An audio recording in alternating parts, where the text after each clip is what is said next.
The promoters of identity politics, the idea that we are primarily defined by our race and gender, have taken over the humanities and social sciences.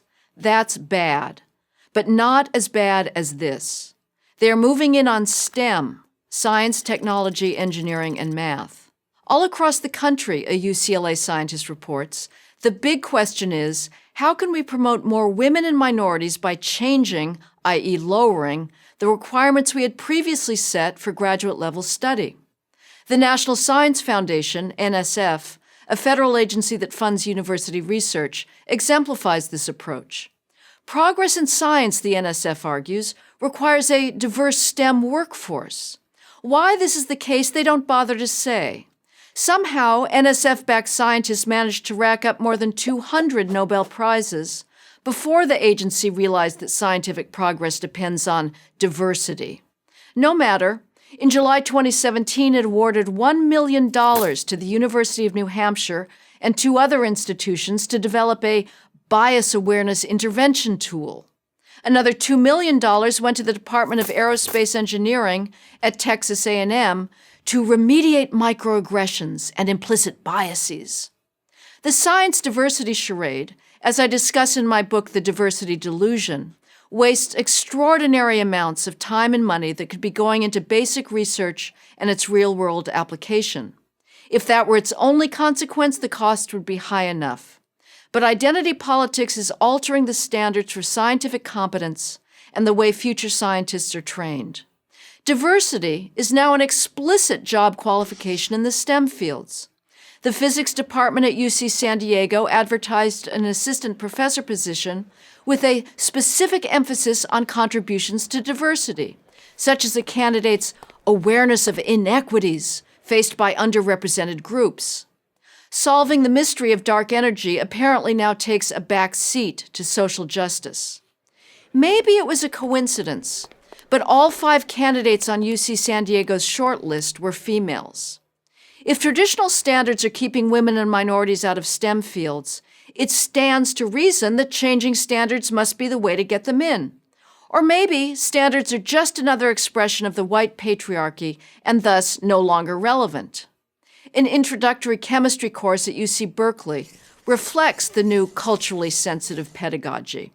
A primary goal, according to its teachers, is to disrupt the racialized and gendered construct of scientific brilliance, which defines good science as getting all the right answers. This same diversity obsession extends to medical schools, not a happy thought when they wheel you into the operating room for emergency surgery. The promoters of identity politics are literally playing with our lives. Medical schools' admissions committees are now told to overlook the low test scores of Black and Hispanic applicants in favor of a more holistic approach. From 2013 to 2016, medical schools admitted 57% of Black applicants with a low medical college admission test score of 24 to 26, but only 8% of whites and 6% of Asians with those same low scores, according to Claremont McKenna professor Frederick Lynch. Racial preferences in med school programs are sometimes justified on the basis that minorities want doctors who look like them. Really? Seems much more likely that minority patients with serious illnesses want the same thing we all do, a well-trained, skilled doctor. The desperate attempt to get women into STEM fields is also based on the idea that, absent discrimination, women and men would be equally represented in the sciences. This is highly unlikely, however. Differences in math proficiency between boys and girls show up as early as kindergarten. In the top 0.01% of math ability, where we find scientific genius, there are 2.5 males in the U.S. for every female, according to a recent paper in the journal Intelligence. This may help explain why women make up 14% of engineering workers and 25% of computer workers. To acknowledge this was once common sense, now it can get you fired. Ask James Damore, the Google engineer who questioned the company's hiring preferences for females. The National Labor Relations Board upheld Google's firing of Damore on the grounds that his statements about purported biological differences between men and women were discriminatory and constituted sexual harassment.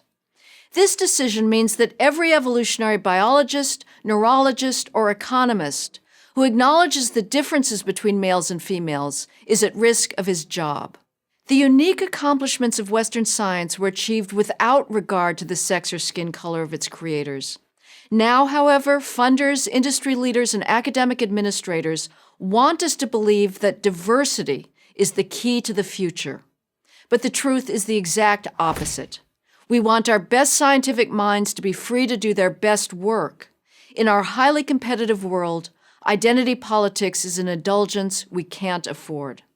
I'm Heather McDonald, fellow at the Manhattan Institute for Prager University. Thank you for watching this video. To help keep PragerU videos free, please consider making a tax-deductible donation.